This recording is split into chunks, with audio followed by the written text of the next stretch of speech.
Welcome to This Week in Combat Sports, where we're looking ahead to this weekend's big fights and some of the bigger news of the day. I'm Drew Goldfarb, joined by Rick Rockwell. Rick, let's start with boxing this week. Do you see any potential upsets in the main boxing fights that are coming up this weekend? You know, honestly, at least in the main fights for the couple boxing events we have, it's hard to think that there's going to be an upset. I know we're on this streak here with Andy Ruiz just, turning the world upside down for boxing. And now we want to see each week we're going to have some upsets or not. And, it doesn't happen nearly as much as we would like to see at times. But for this weekend, especially with the World Boxing Super Series, everything's pretty much been going as expected. I would say other than Nonito Donaire getting a few wins there, which some people probably didn't expect, for the most part, the boxers who are supposed to win have been winning these fights. And then with the Tyson Fury fight, I don't see an upset there either. I think this is going to be pretty standard quo for boxing this weekend. But it still will be some exciting fights. So of the bouts that are coming up, which fight are you most looking forward to? I just mentioned his name. I'm most looking, even though the matchup isn't that great, it should be a cakewalk. I'm looking forward to Tyson Fury fighting in Vegas this weekend. We haven't seen him in a while. He's had a history of ups and downs outside of the ring. He's once again positioning himself to be one of the main fighters in the heavyweight division.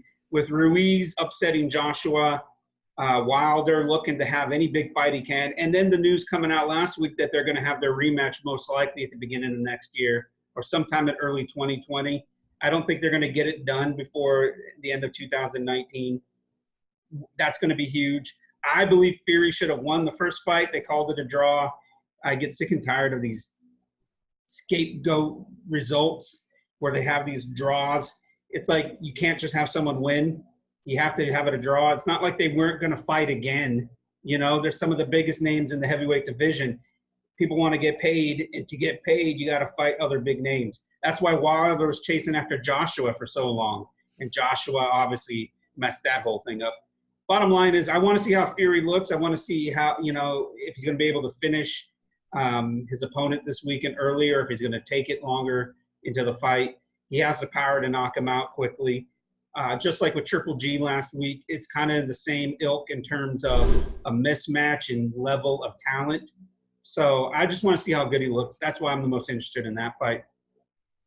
MMA time. UFC 238 was outstanding last week, and I can say that from having had seats in the building for it. Unreal. This week, it's Bellator 222. What are your impressions about this weekend's card? Well, first of all, just to say for the UFC, that was a great show. It was a lot of fun to watch, a lot of excitement. I'm sure you had a blast there live in that environment. Amazing.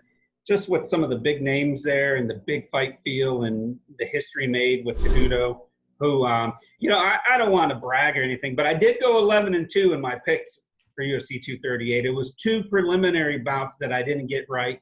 Other than that, swept the main card, swept the second round of prelim fights.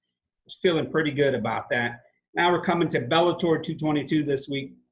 I think it's actually a good thing that Bellator doesn't have the MMA competition with UFC this weekend, because there's some fighters and some fights in this show that deserve or should have the attention. I know everything's looking towards the main event, but I think the main card, for the most part, except for one fight, offers some entertainment value. And there are some fights in the main card that have some betting value. Unfortunately with Bellator, and I say this all the time, not every fight gets listed with betting sites. So the majority of the time we get just the main card with betting odds. And for the most part, 5 of the 6 fights for this main card have pretty close, reasonably close betting odds, including the main event. I think it's going to be a good show. I think we're going to have plenty of action inside, and it's going to be entertaining. And there is some betting value, some betting opportunities here. So which fight offers the most betting value for Bellator this week? In my opinion, the main event's close in betting odds. And so if you can go either way, depending if you think Gracie's going to win or MacDonald's going to win. And I will talk about that in a minute. But for me, I think the most value, and this is kind of what frustrates me, is how they set up the lineup for this event. They put the bantamweight title fight as the opening fight for the main card, as if the title doesn't mean much. You know, it's like WWE's 24/7 title. It's just a prop, a gimmick. And then they put other fights in there in the rest of the lineup where you got fighters that are fighting to try and get a title shot versus the winner of the bantamweight fight. Then you have another fight where a guy is literally 1-0 taking on another guy who's 3-2 that gets a higher billing on the card. Oh, it's just terrible. It just chaps my hide, grinds my gears. It just irritates my soul. With that said, the bantamweight title fight is where I think there's the best betting value. You got Caldwell versus Horiguchi. Caldwell's the Bellator champ. Kyoji Horiguchi is the Risen bantamweight champ. They just fought on New Year's Eve over in Japan for Risen, and Horiguchi won. He won by submission. He choked out Caldwell. So we come into the rematch here at Madison Square Garden, and Caldwell's depending on the betting site, Caldwell's a minus 140 favorite, where Horiguchi was a plus 100. Okay, and this was as when I saw 5 dimes. I was using 5 dimes for this one. I saw that yesterday. I haven't checked to see if it changed today yet. But with that said, how is the guy who just lost to arguably one of the top 10 bantamweights in the world? Keep in mind, Kyoji hasn't lost since 2015. He's won 12 straight fights. He's beaten better competition over the last couple of years than Caldwell has. And his last loss was to Demetrius Johnson, who's considered one of the greatest all-time bantamweights in the history of MMA. And he lost that fight by submission with 1 second left in the fight. Like, if he held out for one more second, it would have went to a decision, and he would have probably lost by unanimous decision. Point is this: he hasn't lost in about 4 years, 12 fights. He only has 2 losses in his career. He's held multiple titles and multiple promotions, and he's an underdog of this degree. I think there's great value there. I think he's going to win the fight. I think he's a better fighter. I'm not sold on Caldwell. I don't believe Caldwell should be deserving of that big of a betting difference, minus 140 to plus 100. If anything, it should have been they should have done the cop out minus 110, minus 110. Instead, they put Caldwell a little bit higher. But I think he's going to lose. And you know what's funny is I say all that, and he'll probably end up winning. Well, let's look at the co-main event. Do you think Chael Sonnen can pull off an upset against Lyoto Machida in this fight? Sonnen is one of my favorite MMA personalities, okay? He's hilarious on the mic. He makes fights more interesting before they step inside the cage. Once they get in the cage, they're not as entertaining. Both men are past their primes. It's a combined 83 years old between these two fighters. Machida 41, Sonnen 42. With that said, it's a striker versus wrestler. And so if Chael can get in there and get it down on the mat and control the fight like he did with Rampage and Wanderlei Silva, who, by the way, still has the best nickname of all time, the Axe Murderer. If he can get in there and control the fight, get it on the ground, he should win this fight. If he gets caught running in there by Machida, who's a better striker, then he's going to lose the fight. The odds are pretty significant favoring Machida. Last I saw it was minus 300, and Sonnen was plus 225.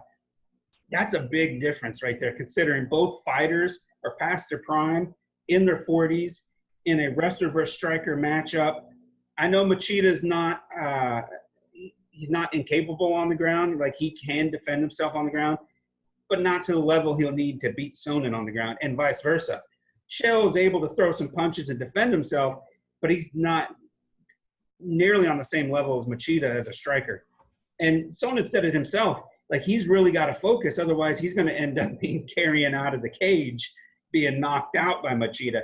You know, both fighters are looking ahead to try and get a title fight with Ryan Bader for the light heavyweight title.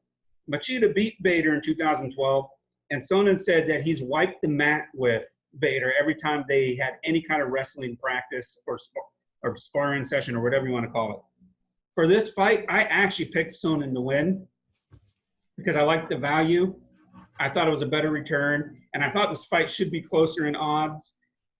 I liked Sonnen's chance to get it to the mat and control the fight and win it that way. I know Machida can knock him out like that.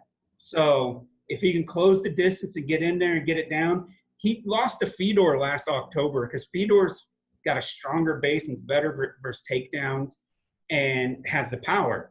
Machida, in my opinion, isn't as good as that, or even as good as Tito Ortiz when it comes to strength and be in the ground game. I'm leaning towards Sonnen to win this fight. I want to see him win this fight. I find him incredibly entertaining on the microphone. I think he's done a lot to entertain MMA fans, and I would like to see him get a title shot before he retires. Let's move to the main event. Rory MacDonald against Neiman Gracie in the welterweight Grand Prix semifinal. Which fighter do you think advances to the finals? This is a tough one, okay, and I'll tell you why. I have legitimate concerns with MacDonald. After his fight versus Fitch in April, first of all, they went to a majority draw. Nobody picked that to happen. MacDonald was a huge betting favorite at the time. Everybody thought he would finish off Fitch, let alone go the distance. He goes the distance and ends up being a majority draw. After the fight, he gives that speech where he was talking about he didn't have the killer instinct. He couldn't pull the trigger to finish off his opponent. He sounded like a mentally and emotionally defeated man. It hasn't even been 2 months later, and he's stepping back inside the cage to fight an undefeated Gracie. And I have concerns. Like, a MacDonald at 100% will beat Gracie, okay, because he's a better striker and he's very capable of defending the takedown and surviving on the mat, even though Gracie's Brazilian jiu-jitsu skills are, elite level and beyond most people in MMA. That's his only chance of winning, Gracie. And he knows it. He says it. He's like, you got to stop me from taking you down and forcing you to tap out. 8 of his 9 professional wins have been submission victories. MacDonald knows this.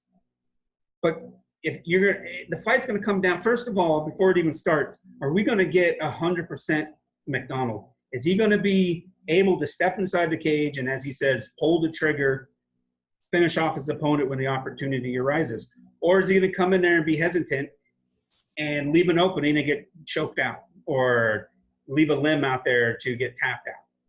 That's the problem we have here. That's my concern. And for Gracie, though, if Gracie doesn't get this fight to the mat, he's going to be owned in the stand-up department. Yes, he's capable. Everybody's capable of throwing some punches when they get inside the cage. These are professional fighters. They're able to defend themselves. But you're going up against other people whose skills are significantly better, and you're going to see that if the fight stays upright.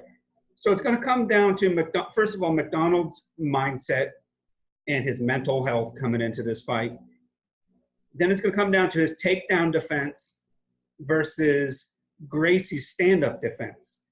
And for me, the odds are pretty close in terms of what odds makers see for this. MacDonald's a slight favorite. He's not a significant favorite at all. I'm leaning towards MacDonald to win this. First of all, he's still the champ. He did have a setback last fight. I'm choosing to believe that he's a professional enough to get back on track, get back on that horse, as they say, come in 100%, and do what he does best. And his best should be able to beat Gracie's best. However, I wouldn't be surprised if Gracie won, because if MacDonald's not 100%, Gracie is so dominant on the mat that if it ends up there and we have a MacDonald who's not 100%, Gracie's going to tap him out and move on to the finals to take on Douglas Lima. So either way, there's a lot of intrigue coming into this main event. There's intrigue coming into the co-main event. There's intrigue with the bantamweight title fight. That's why I say this card deserves the attention that it's going to get as being the main MMA event of the weekend.